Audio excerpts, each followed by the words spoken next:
আজি এটা লৈ আহিছোঁ আপোনালোকলৈ খুবেই সোৱাদ লগা ৰেচিপি ধুন্দুলিৰ।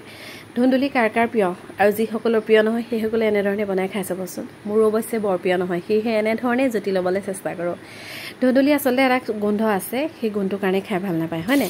আৰু ময়ো সেয়েহে ভাল নাপাওঁ। আজি সেয়েহে ভাবিলোঁ মাছৰ মাথা আছিল, অলপ মছলা দি পেলাই বনাওঁ আৰু আপোনালোকৰ লগতো শ্বেয়াৰ কৰোঁ বুলি ভাবিলোঁ। প্ৰথমে এখন কেৰাহী পাতি নহৰু, আদা, পিঁয়াজ, তেজপাত সকলোখিনি দি ৰঙচুৱা পৰ্যন্ত ভাজি ল'লোঁ। তাৰপাছত তাতে দিলোঁ মই ফ্ৰাই কৰি ৰখা মাথা কেইপিচ, আৰু ইয়াতে মই জালুক, জিৰা, ধনিয়া, ৰেড চিলি পাউডাৰ, অকণমান গৰম মছলা দি দিছোঁ।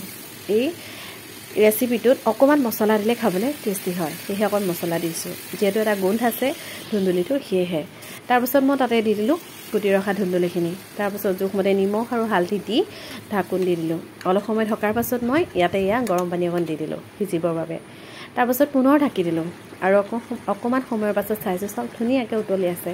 ইমান যে এটা ধুনীয়া গোন্ধ ওলাইছে, কিনো ক'ম আৰু যিসকলে ধুন্দুলি খাই বেয়া পায় এনেকৈ বনাই খাই চাবচোন। মই কৈছোঁ নহয় খুবেই ভাল পাব, আৰু মই যিহেতু খাই ভাল নাপাওঁ সেয়েহে এনেধৰণে জুতি ল'বলৈ চেষ্টা কৰোঁ।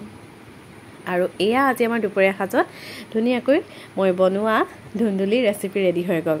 সঁচাকৈ খুবেই টেষ্টি হৈছিল। খাই বৈহে মই আপোনালোকলৈ ভিডিঅ' আগবঢ়াইছোঁ। যদি খাই বেয়া পায় খাই চাব, তাৰপিছত মোক কমেণ্ট কৰিব। আৰু আজি দুপৰীয়া সাজ এনেকৈ খোৱা হ'ল আৰু দেই। যদি ভাল লাগিল ভিডিঅ'টো প্লিজ লাইক, কমেণ্ট, শ্বেয়াৰ কৰি দিব বুলি আশা কৰোঁ।